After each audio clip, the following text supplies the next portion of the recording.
The teenager accused of killing his schoolmate at River Valley High School about 2 years ago intends to plead guilty to culpable homicide not amounting to murder. His initial murder charge was reduced last month. Aslam Shah has more from the state courts. Court proceedings took about 5 minutes. The accused appeared via video link from his place of remand in a white t-shirt and wore a dark blue mask. Now, he cannot be named due to a gag order because he was 16 when he allegedly committed the offense. He is accused of killing a 13-year-old schoolmate with an axe. The defense lawyer and prosecutor told the court that the accused intends to plead guilty to the charge of culpable homicide not amounting to murder.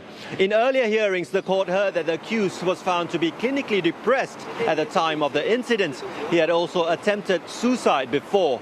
The case will next be heard in the High Court in May, and the accused is expected to plead guilty in August.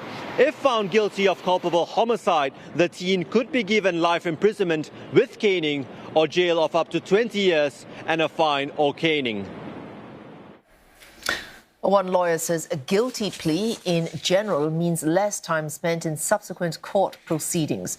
Without it, a case will go to trial, which typically means a longer process. The length of the trial is hard to gauge, but it usually can run into many weeks.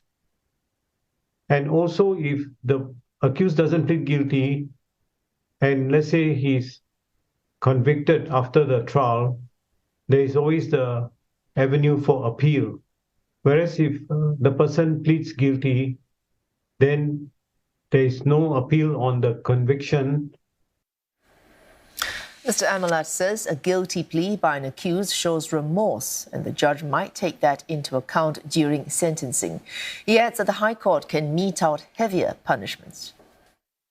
Some people take the view that the High Court judges are more experienced, they will be more understanding, so they want to be tried by a High Court judge, to be sentenced by a High Court judge. But equally, there are people who feel that the High Court judges may be stricter, so they may want to remain in the state courts.